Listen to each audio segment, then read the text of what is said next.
Bonani Thokozani ingane zakwethu, Thokozani ingane zidlozi, yanibingelela omkhulu wasemakhosini, yanibingelela indaba elixoxa ngofakazi. UMathule ngathi akaboni, ngithi ake sizame ukunibingelela nonke nje emagumbini amane omhlaba, empumalanga, entshonalanga, eningizimu, i-South Africa yonkana, nakulabo nkosi yami abangilalele eSwatini, eZimbabwe. Ngibonga kakhulu ukuba nami kule YouTube channel. Please do make sure ukuthi labo nalabo abasubscribe YouTube channel and share the video. Umuntu osehlushwe inkulumo engifuna ukukhuluma ngayo, umuntu osehlushwe ukuthi kade wasolokho umuntu ugeza isichitho, ugezela ususa isilwane. Zombili lezi zinto, ugezela isichitho, ususa isilwane, kepha delokhu sibuyile. Lezi zinto zombili ziyavalwa.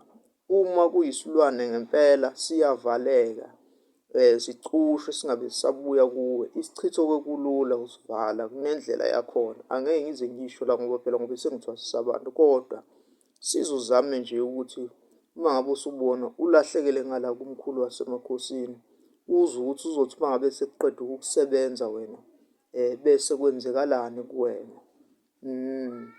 Kunendlela-ke ezivalwa ngayo lezi zinto, ukuze singabe sisabuyela kuwe, ngoba phela khona iy'chitho othola ukuthi senziwe sazenda ukuthi njalo ngesikhathi esithize siyavuka kuwena. Into esuke yenziwe nje, yenziwa wona ngazo ngesikhathi esithize, eyenziwa ngaso kwathiwa nje ihlala ivuke le nto kuwena, uthathwe kube khona indlela ozoqinisa ngayo le nto iviwe ingabe isabuyela kuwena. Ngiyathokoza kakhulu ngomkhulu wasemakhosini indaba elixoxa ngofakazi, kodwa nginika nje ithuba just ukunazisa uwena nje osuke ngithi awukulahlele, ulahlele kube ngathi uyasondela.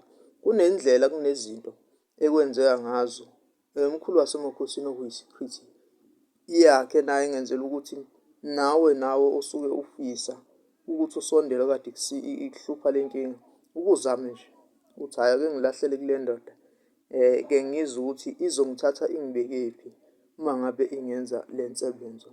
Umkhulu wasemakhosini lo ndaba elixoxa ngofakazi, unesichitho, unesilwane, sibone ukuthi sikusiza kanjani.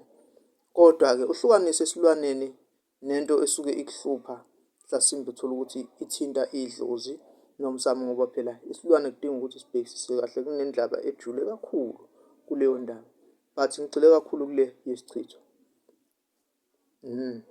Iyavalwa ingane zakwethu. Umkhulu wasemakhosini lo ndaba elixoxa ngofakazi.